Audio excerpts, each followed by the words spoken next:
নমস্কার বন্ধুরা, কেমন আছেন আপনারা? আশা করি সবাই ভালো আছেন। আমার এই ছোট্ট চ্যানেলে আপনাদের সবাইকে স্বাগতম। আমি আজকে ভাতের ফ্যান দিয়ে আপনাদের পাঁপড় বানিয়ে দেখাবো। তো পাঁপড় বানানোর জন্য দেখতে পাচ্ছেন এখানে আমি এক বাটি ভাতের ফ্যান নিয়েছি। আর এই ফ্যান কিন্তু আমার এতটা লাগবে না, এখান থেকে আমি অর্ধেকটা পরিমাণ নিয়ে নিচ্ছি। আমার এইটুকু হলেই কিন্তু হয়ে যাবে। এবারে এর মধ্যে দিয়ে দিচ্ছি এক বাটি ময়দা। আপনারা চাইলে চালের গুঁড়ো দিয়েও করতে পারেন, তবে চালের গুঁড়ো দিয়ে করতে গেলেও কিন্তু সামান্য একটু ময়দা মেশাতে হবে। এর মধ্যে দিয়ে দিলাম স্বাদ অনুযায়ী নুন আর সামান্য একটু কালো জিরা। এবারে সব কিছু মিশিয়ে খুব সুন্দর একটা ব্যাটার তৈরি করতে হবে। তবে ব্যাটারটা কিন্তু খুব একটা পাতলা হবে না, একটু ঘন করেই করতে হবে। আর বন্ধুরা, এর মধ্যে যদি আপনারা চালের গুঁড়ো দেন তাহলে কিন্তু অবশ্যই যে চালের গুঁড়োটা একদম মিহি সেই চালের গুঁড়োটা দেবেন। দানা দানা যেগুলো চালের গুঁড়ো সেইগুলো দিলে কিন্তু পাঁপড়টা খুব একটা বেশি ভালো হবে না। এখন আমি সব কিছু মিশিয়ে খুব সুন্দর একটা ব্যাটার করে তারপরে আপনাদের দেখুন ৩-৪ মিনিট সময় ধরে সব কিছু মিশিয়ে খুব সুন্দর একটা ব্যাটার কিন্তু আমি তৈরি করে নিয়েছি। আর ব্যাটারটা কিন্তু ঠিক এরকম হবে, দেখুন। এর চেয়ে পাতলা করলে কিন্তু হবে না। এখন আমি এখান থেকে অর্ধেকটা পরিমাণ আরও একটা বাটিতে তুলে নিচ্ছি। আমি আজকে আপনাদের দুই রকমের পাঁপড় বানিয়ে দেখাবো, তার জন্য অর্ধেকটা পরিমাণ অন্য একটা বাটিতে তুলে নিলাম। এখন এই ব্যাটারের মধ্যে দিয়ে দিচ্ছি সামান্য একটু ফুড কালার। যদি আপনাদের ঘরে এই ফুড কালারটা থাকে তবেই দেবেন, যদি না থাকে দেওয়ার কোনোই দরকার নেই। এখন এই কালারটা খুব ভালো করে মিশিয়ে নিতে হবে। দেখুন কালারটা কিন্তু আমি খুব সুন্দর করে মিশিয়ে নিলাম। এখন দেখতে পাচ্ছেন একটা কাঁঠালের পাতা ধুয়ে আমি পরিষ্কার করে নিয়েছি। এই কাঁঠালের পাতায় করেই আজকে আপনাদের পাঁপড় বানিয়ে দেখাবো।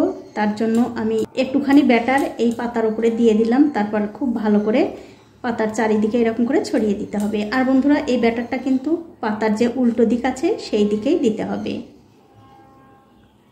দেখুন পাতার উপরে কিন্তু ব্যাটারটা খুব ভালো করে লাগিয়ে দিলাম। এবারে এরকম একটা থালার উপরে রেখে দিচ্ছি। তারপর এই যে আমি সাদা ব্যাটারটা করে রেখেছি, এই ব্যাটারটা অন্য একটা পাতায় দিয়ে দিচ্ছি। এটাও খুব ভালো করে এই পাতার উপরে ছড়িয়ে দিতে হবে। দেখুন এটাও কিন্তু হয়ে গেছে। এটাও আমি এই থালার মধ্যেই রেখে দিলাম। এখন দেখতে পাচ্ছেন একটা হাঁড়িতে আমি জল গরম করতে দিয়েছি। জলটা যখন ভালো করে গরম হয়ে যাবে তখন এই থালাটা ধরে হাঁড়ির উপরে দিয়ে দিতে হবে। তারপর একটা ঢাকা দিয়ে কিছুক্ষণ এই পাঁপড়গুলো ভাপ দিয়ে নিতে হবে। তবে বন্ধুরা, খুব একটা বেশি সময় কিন্তু না, 30 থেকে 40 সেকেন্ড ভাপ দিলেই কিন্তু হয়ে যাবে। 30 থেকে 40 সেকেন্ড পর আমি ঢাকাটা তুলে নিলাম। আর দেখুন এই পাঁপড়গুলো কিন্তু কত সুন্দরভাবে সেদ্ধ হয়ে গেছে। এখন আমি এগুলো তুলে নিচ্ছি, তুলে অন্য একটা থালায় রেখে দিচ্ছি। আর এই একই রকম করে কিন্তু সবগুলো পাঁপড়ই বানিয়ে নিতে হবে।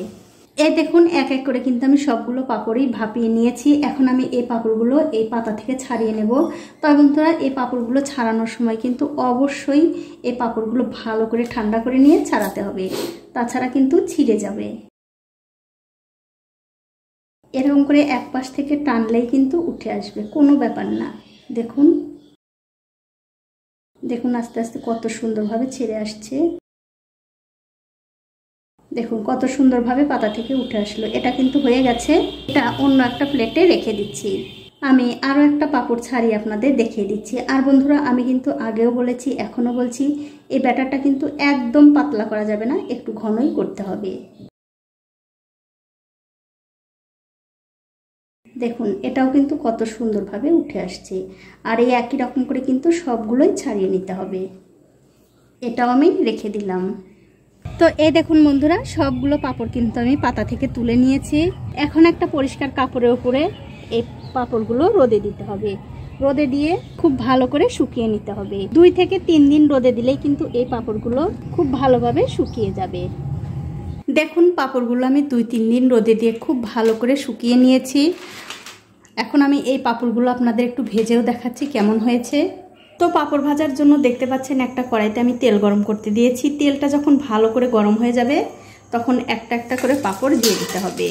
আর এই পাঁপড়গুলো ভাজতে কিন্তু বন্ধুরা খুব একটা বেশি সময় লাগবে না, অল্প একটু সময়ের মধ্যেই কিন্তু পাঁপড়গুলো ভাজা হয়ে যায়। দেখুন কত সুন্দর এই পাঁপড়টা হয়ে গেল। এটা হয়ে গেছে, এটা আমি তুলে নিচ্ছি। আমি আরও 2-1টা পাঁপড় ভেজে আপনাদের দেখিয়ে দিচ্ছি। দেখুন এই পাঁপড়টাও কিন্তু তেলের মধ্যে দেওয়ার সঙ্গে সঙ্গেই কত সুন্দরভাবে ফুলে উঠল। আর এরকম করে আপনাদের যতগুলো দরকার ততগুলো ভেজে নেবেন। এটাও আমি তুলে রেখে দিচ্ছি। এখন একটা পাঁপড় আপনাদের ভেঙেও দেখাচ্ছি, কতটা সুন্দর মুচমুচে, একদম কিন্তু মেলার মতো। দেখুন